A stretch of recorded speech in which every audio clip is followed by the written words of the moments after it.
This spring, we traveled up a gravel mountain road near a reclaimed coal mine. Why don't you back your car down here? Let me get a work detail. We're standing in solidarity for the white race. Where we've managed to get special access to a conclave of white nationalist groups. Original Night Riders of Ku Klux Klan.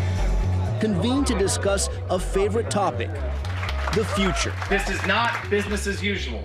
This is a political revolution, and tomorrow belongs to us. Defeat, never.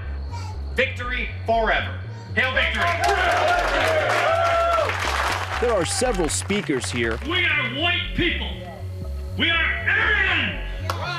But none quite like Matt Heimbach, who is practically worshipped by many of his followers. Very well, sir. God bless. Matt Heimbach is extremely articulate, well-spoken. He is a genius, and he is what's taking this movement forward. They see me as their leader, the one that's fighting for them.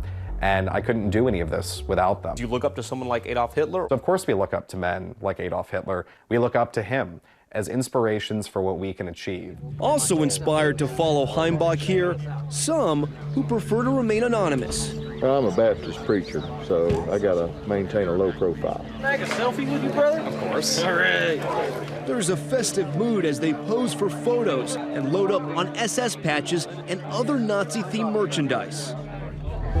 Heimbach was making headlines back in 2014 for his attempt to form white student groups on college campuses. Racist, fascist, anti-gay. This is what happened when they stopped by Indiana University. Yeah, dress their signs. Get out of here!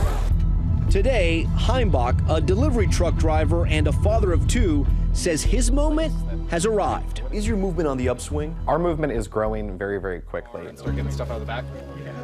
Heimbach's ideology is nothing new. Thank you, gentlemen. But what's most disarming and disturbing is his manner. Friendly, soft-spoken. This teddy bear of a guy looks like he belongs behind the counter of an ice cream parlor. Cool. Thank you, gentlemen. So the Klan wore hoods. They hid their identity. Why don't you guys wear hoods? We have nothing to hide. We're here to bring our message to our people and to fight for them.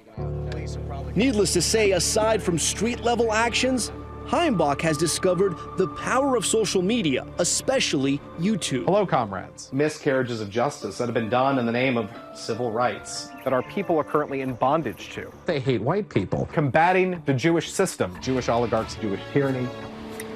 They're just basic, like, speaking videos, not like shooting a Hollywood movie. Don't need a big Jewish budget. And you hate Jewish people? Hate? Do they hate me? I don't know, but I'm asking you.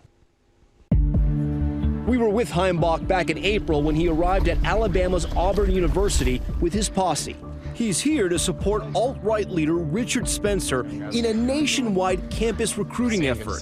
Since mid-2016, we've documented about 250 instances of white supremacist flyers and recruitment going on college campuses. We are here to be able to ensure that they're going to be able to hear Mr. Spencer's message, one that should hopefully inspire the white students to love their people. Private school educated, from a wealthy family, sharply dressed, Spencer presents as the white nationalist for the upper tax brackets. He had two goals.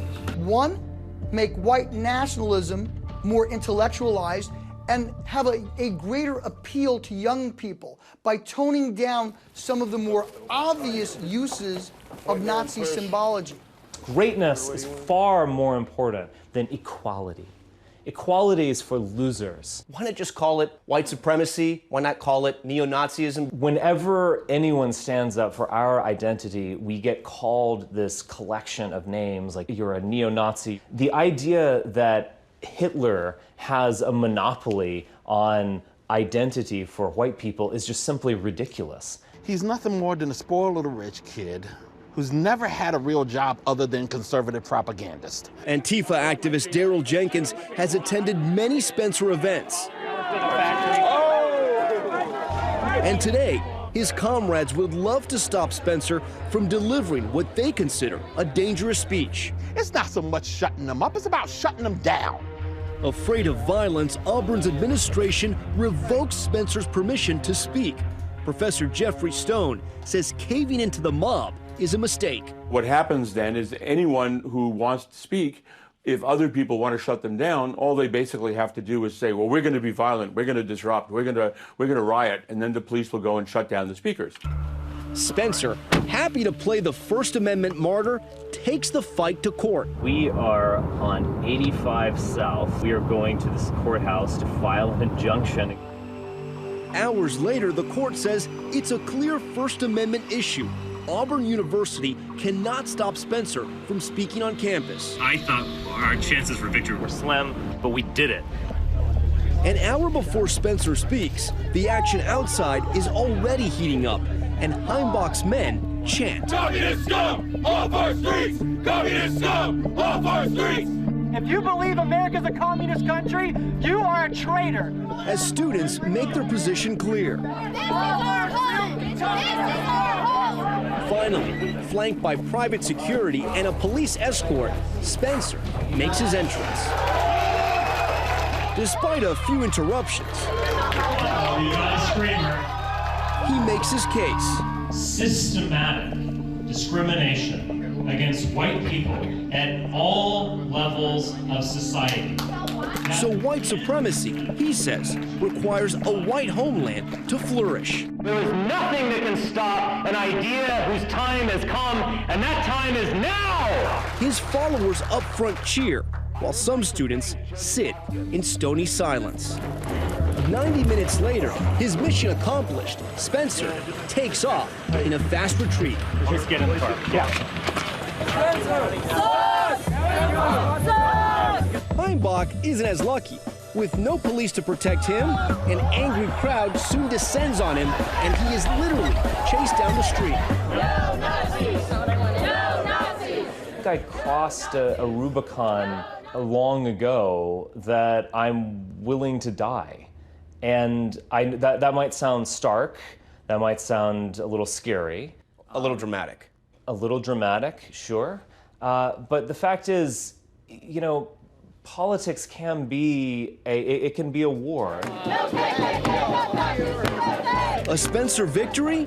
Perhaps. But coming up, Antifa strikes back as neo-Nazis prepare to descend on a small Kentucky town. Hold it together! Fascism is about discipline, gentlemen.